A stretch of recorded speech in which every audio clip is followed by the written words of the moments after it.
ধর্মজ্ঞান জাগ্রত এই মৈত্রী শুভকামনায় বিক্ষজীবনের সঞ্চিত পুণ্যানুশংস নিবেদন করছি। সম্মানিত অনিত্য দর্শনকারী দায়িত্বিক উপাসক উপাসিকাগণ, আমাদের ভগবান মহাকারণিক বুদ্ধ তখন রাজগৃহ নগরের বেনুবন বিহারে তিনি অবস্থান করছিলেন কলম তখন নিবাসে। তখন তিনি ভিক্ষু সংঘকে উপলক্ষ করে বলেন, হে ভিক্ষুগণ, এই মনুষ্যগণের আয়ু অত্যন্ত স্বল্প, অত্যন্ত কম, এবং এই সত্যগণকে প্রাণীগণকে পরপারে গমন করতে হবে। তো সেজন্য তিনি ভিক্ষু সংঘকে সতর্ক করলেন, হে ভিক্ষুগণ, জগতে যারা এখনো বিদ্যমান রয়েছে, এখনো জীবিত রয়েছে, তাদেরকে কুশল কর্ম পুণ্যকর্ম সম্পাদন করতে হবে, ব্রহ্মচর্য যাপন করতে হবে।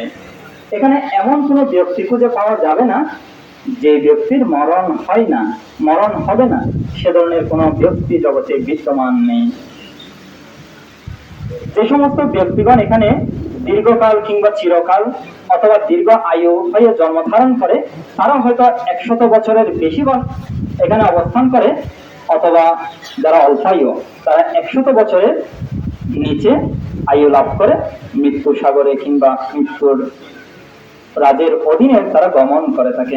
সম্মানিত পুণ্যার্থীগণ, এভাবে ভগবান মহাকারণী বুদ্ধ তিনি সংযুক্ত নিকায়ের মধ্যে স্বগাত বর্গে তিনি দ্বিতীয় আয়ু সূত্রের মধ্যে এভাবে ধর্ম দেশনা করেছেন। আমরা যারা প্রাণীকুল রয়েছি, আমাদের এক সময় মরণগ্রস্ত হতে হয়, জরা ব্যাধি মৃত্যুর সম্মুখীন হতে হয়। সে অনাদিকাল থেকে, এটি কেবল এক জন্ম নয়, এভাবে অনন্তকাল ধরে আমরা যতক্ষণ না পর্যন্ত তৃষ্ণার ছেদন হচ্ছে না, সেই অনাদিকাল থেকে অনন্তকাল পর্যন্ত আমাদের এই জন্ম জরা ব্যাধি মরণ দুঃখের সন্নিকটে গমন করতে হচ্ছে, মরণ দুঃখ পেতে হচ্ছে। তো সেজন্য এই জরা ব্যাধি মৃত্যুর প্রতি যদি সংবেগ উৎপন্ন করে আমি পাপকে বর্জন করে পুণ্যকর্ম সম্পাদন করতে পারি, এই দুর্লভ মনুষ্য জীবনটা আমাদের সার্থক হয়। কথার কলবর বাড়াবো না, যিনি কালগত হয়েছেন বাবু।